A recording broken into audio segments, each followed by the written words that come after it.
Hello and welcome to the unofficial first episode of the Nickel Press Show.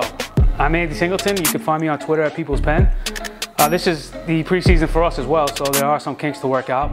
For starters, we were supposed to be at Jets training camp today, covering their practice, and the powers that be in the Jets front office thought that there were going to be too many dark clouds hovering over the organization today, so they canceled practice yesterday evening. Hey, Jets front office, I got news for you.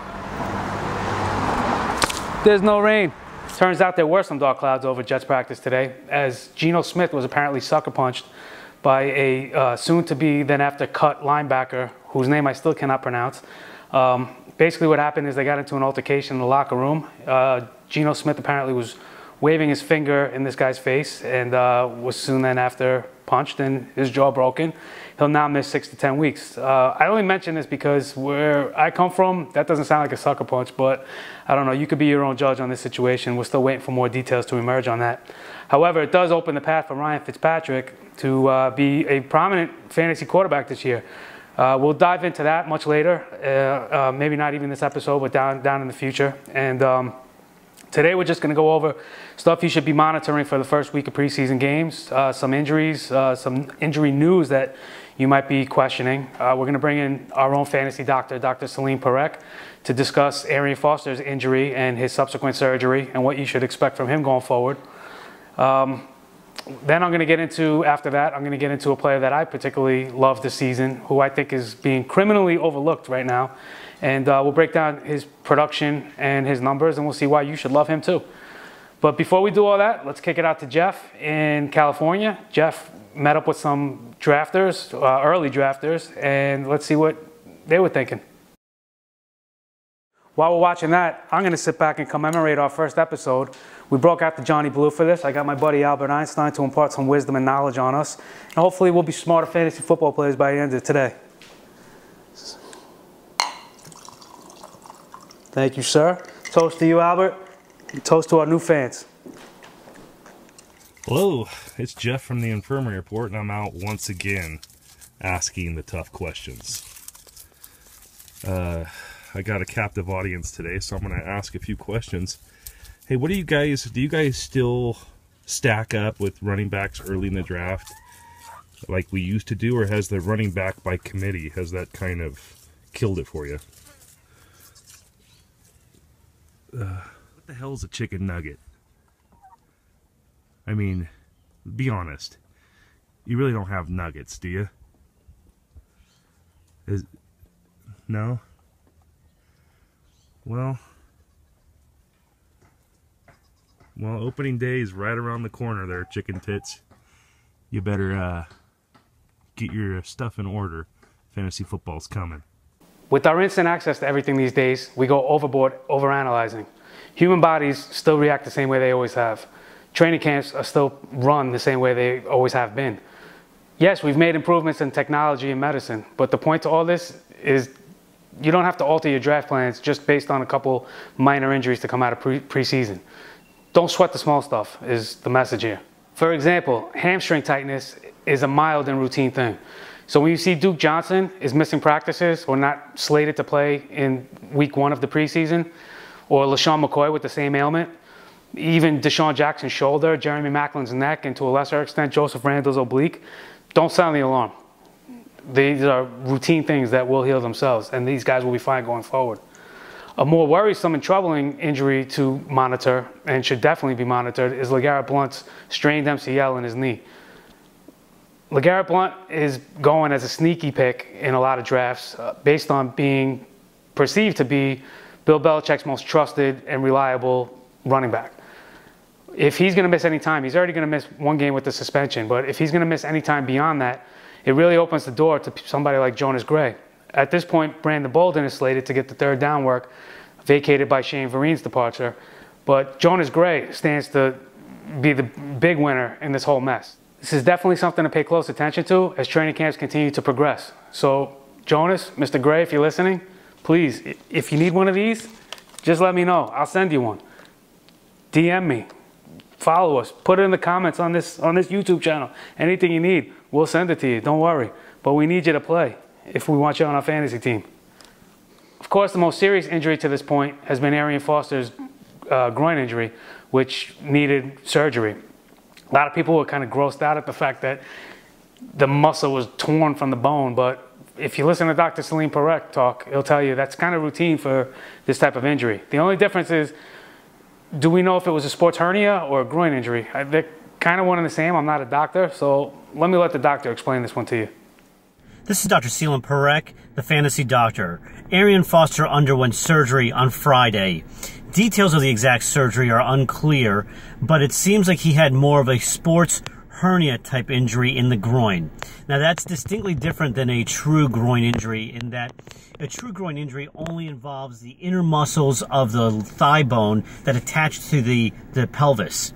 A sports hernia is a little bit different because it also involves the abdominal muscles, specifically the oblique muscles in the abdominal area that attach to the pelvis muscle in the groin area as well. And so that's why he went to one of the leading experts in the world for sports hernia surgery in Philadelphia. Now, during that surgery, he would have had a repair of the tendons and the muscles back to the bone. And that's going to require a significant amount of rehabilitation and rest.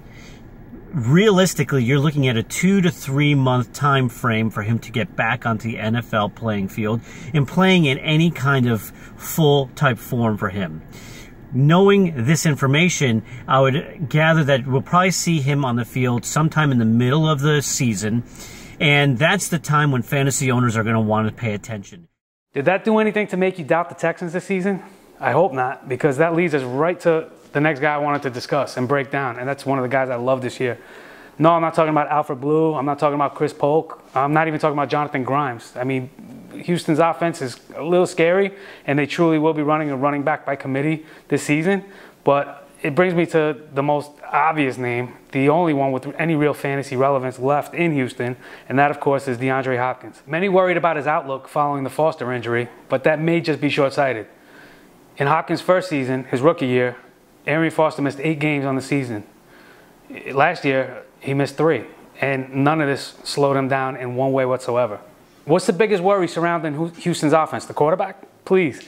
Hopkins has had to deal with 6 quarterbacks. Count them, 6 quarterbacks in his first 2 seasons, none of which are knocking at the door in Canton, much less Honolulu. Are we really worried about the quarterback situation? None of these 6 quarterbacks has slowed him down one bit in his first 2 seasons. He's essentially quarterback proof. Based on current ADP data, Hopkins is going around wide receiver 15, after names such as Kelvin Benjamin, Emmanuel Sanders, Brandon Cooks, even Mike Evans and T.Y. Hilton. With all due respect to the recent success of first and second year wide receivers, have we completely forgotten about the third-year wide receiver breakout? You know, the one where talent meets experience and culminates into this beautiful growth and production. DeAndre Hopkins is entering his 3rd season as a wide receiver, so it makes him a third-year wide receiver, and I believe there's still plenty of growth left to his game. But Andre Johnson has left town, you say? Erroneous! Well, actually, it's a true point, but why are we overlooking who's currently running opposite him in the Houston offense? Cecil Shorts and Nate Washington both offer solid veteran presence opposite Hopkins. Not to mention 3rd-round rookie Jalen Strong, who many, including myself, believe can be one of the most overlooked guys in this entire draft class and end up being one of the best guys from this rookie class. Last season, the most targets in the NFL was 184, owned by Demaryius Thomas. You know who was 5th? That's right, Andre Johnson, the departing Andre Johnson, with 147. That's only 20 more than the 127 DeAndre Hopkins had, which landed him at number 23 on the list. What's the point to all this? We don't have to assume DeAndre Hopkins gets all of Andre's targets, or that he even leads the league, as some are speculating. Even just a mild increase in production to, say, 150 targets while maintaining his current pass catch percentage and his current yards per reception, which are reasonable expectations, would bring him into the level of top 10 fantasy wide receivers. And then there's all the added upside to what Foster and Johnson's absence create. It's a potential nuclear explosion. I'm going out on a limb to say DeAndre Hopkins will finish as a top 5 wide receiver this season, but his ceiling is truly that high. Again, he's currently going as the wide receiver 15 in most drafts. That's the end of the 3rd round, beginning of the 4th.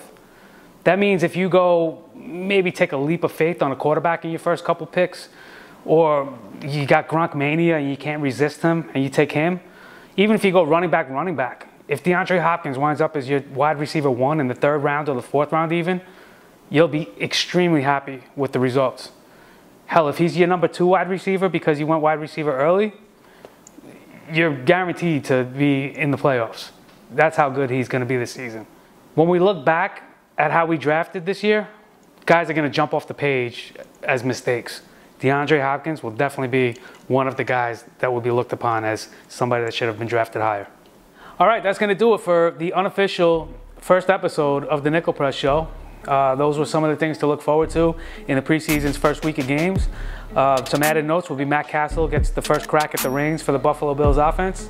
That's something to monitor, as Sammy Watkins is a dynamic receiver. LaShawn McCoy is obviously in the backfield there.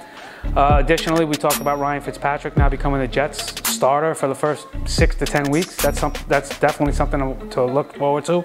I think Ryan Fitzpatrick can be, especially with the Jets' added weapons, I think he's somebody that can be a top 15 quarterback or push that kind of number. Additionally, Steve Smith Sr. has announced he's going to retire after the season, so this will be his last. So that's something maybe we should all tip our hats to. Albert, what do you think about that? Yeah? All right. Well, coming from one old guy to another, senior, we tip your hat to you, Steve Smith, this week.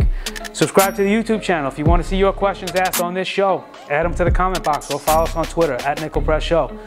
We'll see you next week. Thanks for tuning in.